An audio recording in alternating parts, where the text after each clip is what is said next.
Hello, dear viewers. Today we are going to explore an exciting adventure from the world of the Hunger Games. We will journey through Catching Fire, the second book of the series, penned by Suzanne Collins. Remember, we are here not only to enjoy a thrilling tale but also to enhance our English comprehension. So let's dive in.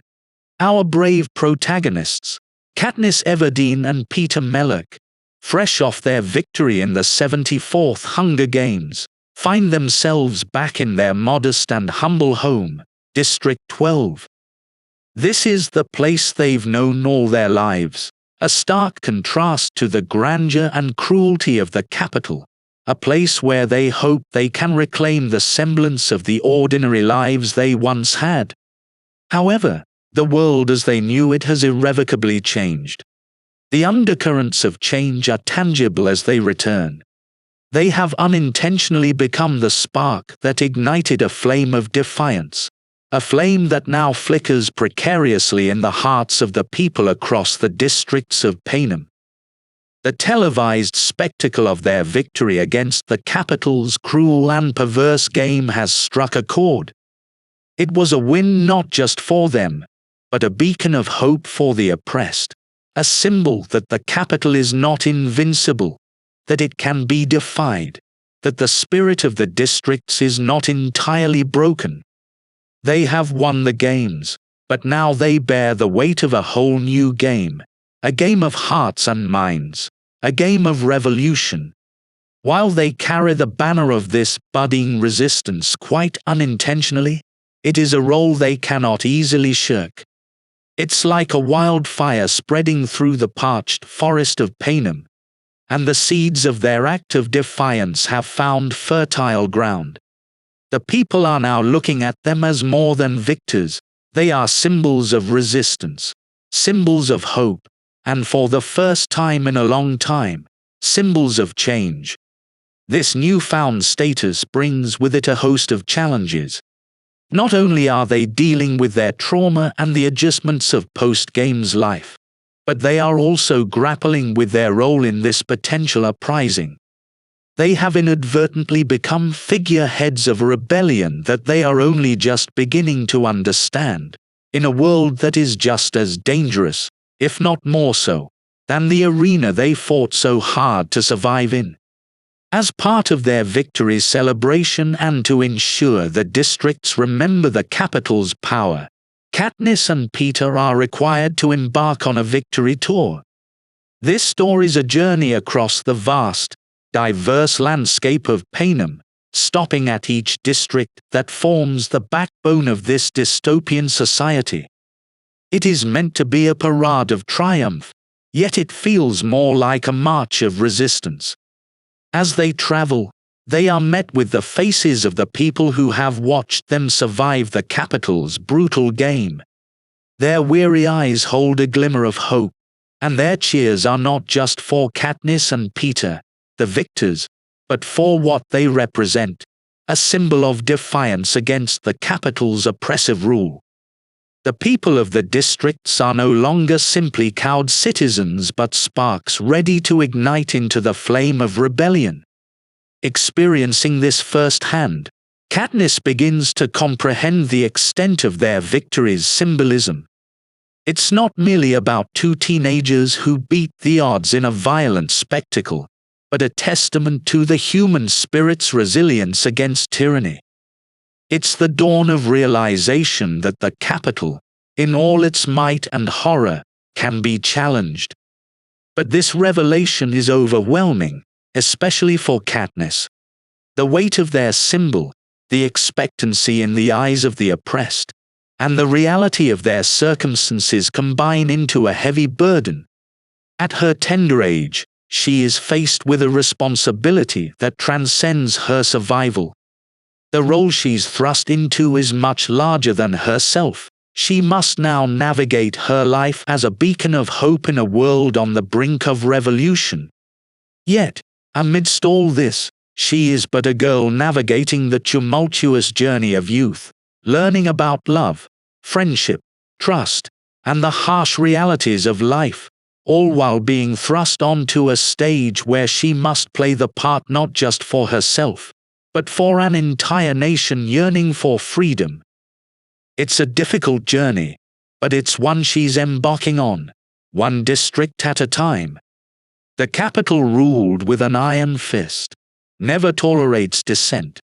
The tremors of rebellion reverberating from the districts are threats to their ironclad authority, threats they are quick to identify. And so, they decide to take swift action, to cut the growing rebellion at its root before it can bloom into a full-fledged revolt. Their chance arrives with the impending 75th Hunger Games, a landmark event in its own right. This year's games, however, are no ordinary event. It's time for the Quarter Quell, a version of the games imbued with an additional layer of spectacle and horror, held every 25 years. And the capital, ever the puppeteer, introduces a diabolical twist for this iteration. The tributes for this quell will be reaped from the pool of past victors, a chilling decree that means Katniss and Peter, the recent victors from District 12, will be thrust back into the nightmarish battle arena they had barely escaped. This chilling announcement lands on Katniss and Peter with the force of a sledgehammer, shattering the illusion of safety they had painstakingly built since their return.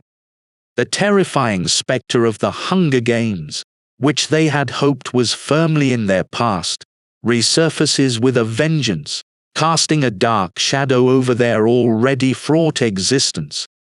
They find themselves on a horrifyingly familiar path, staring at the monstrous prospect of the games and its lethal dance of death once more. They are the lone victors from District 12, a fact that seals their grim fate. There is no escaping the cruel, cold clutches of the games this time. The moment of respite they had enjoyed is torn away as abruptly as it had been granted.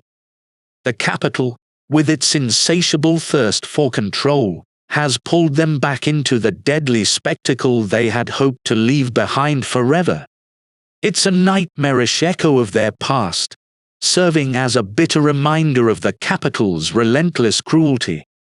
The 75th Hunger Games, the Quarter Quell, presents an arena that is the epitome of treachery and horror. It's a grotesque manifestation of the capital's ability to bend the natural world to its sadistic whims, filled with perilous challenges designed to test the tribute's limits.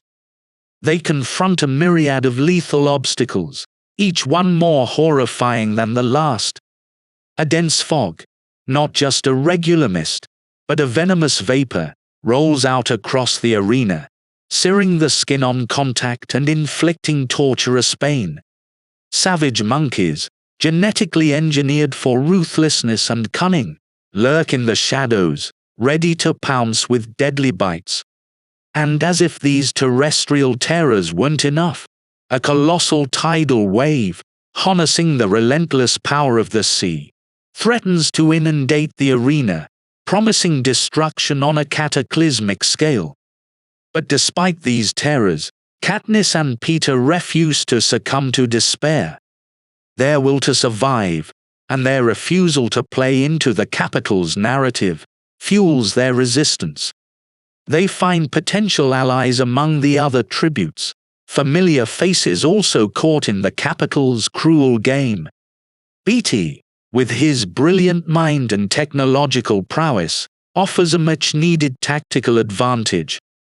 Joanna, fierce and unyielding, brings her formidable strength and survival instincts to the team. Together, they ally, a united front in the face of the capital's lethal spectacle. This isn't just a fight for survival anymore. It's a battle of wills, a defiance against the tyrannical powers that be. Each challenge they overcome, every alliance they form, undermines the capital's message of fear and domination, further fueling the flames of the rebellion they've unwittingly become the figureheads of. Their every step, every breath, is a testament to their determination to endure, to survive, to fight back against the capital's monstrous game. As the deadly dance of the games continues, Katniss senses that there's something different this time. Beneath the surface-level spectacle of survival and death, another drama is quietly playing out, a narrative woven with threads of subversion and rebellion. An air of secrecy permeates the interactions among certain tributes. Whispered plans and significant looks suggest a hidden agenda, a plan Katniss isn't made privy to. However, her keen instincts and sharp perception pick up on these nuances as she starts piecing together the jigsaw puzzle of covert rebellion unfolding within the arena. This secret plan, she slowly comprehends, is audacious in its design and execution. The aim is not just to survive the games, but to subvert them. The tributes involved intend to turn the capital's most potent weapon of fear, the Hunger Games, into a stage for their defiance. They plan to shatter the arena, both literally and metaphorically. This shattering represents a bold attempt to break the chains of oppression, a direct challenge to the capital's authority, delivered right under their noses. The audacity of this plot, and its implications, begin to dawn on Katniss. The arena, a symbol of the capital's brutal dominance, could potentially become ground zero for the rebellion.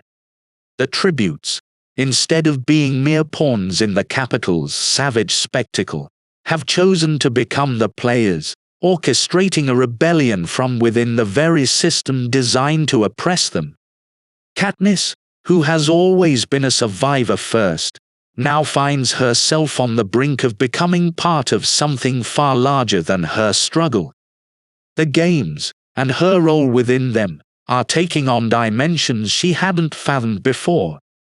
The implications are vast and daunting, but it's a revelation that reshapes her understanding of the resistance against the capital.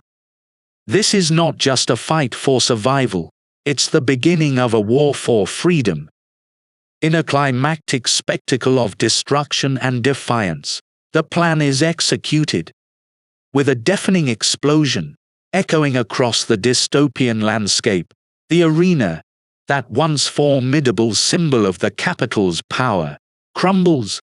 This isn't merely physical destruction, but a profound symbol of resistance, a clear message to the capital that its reign of terror can be challenged. As the arena collapses around her, Katniss finds herself in the heart of chaos. A whirlwind of confusion and adrenaline, her consciousness teetering on the brink. Amid the tumult, a rescue operation unfolds in a blur, and she is whisked away by a hovercraft, the sophisticated air vehicle of Panem. When she wakes, disoriented and grappling with the remnants of her ordeal, she's met with a horrifying reality. Her home, District 12, the humble mining district that had given the rebellion its mockingjay, has been decimated by the capital's ruthless retribution. The sight is heartbreaking. Her home, her district, was reduced to smoldering ruins. The cruelty of the capital is on full display, a chilling reminder of the cost of defiance. Yet, beneath the horror and the heartbreak, something stirs. From the ashes of District 12, the seeds of a larger rebellion have been sown. Its destruction serves as a rallying point, a potent symbol of the capital's tyranny, fueling the resolve of the districts to fight back. There's an electric undercurrent of revolution, a collective determination to end the capital's despotic rule, surging through the veins of Panem. The fight for freedom is just beginning.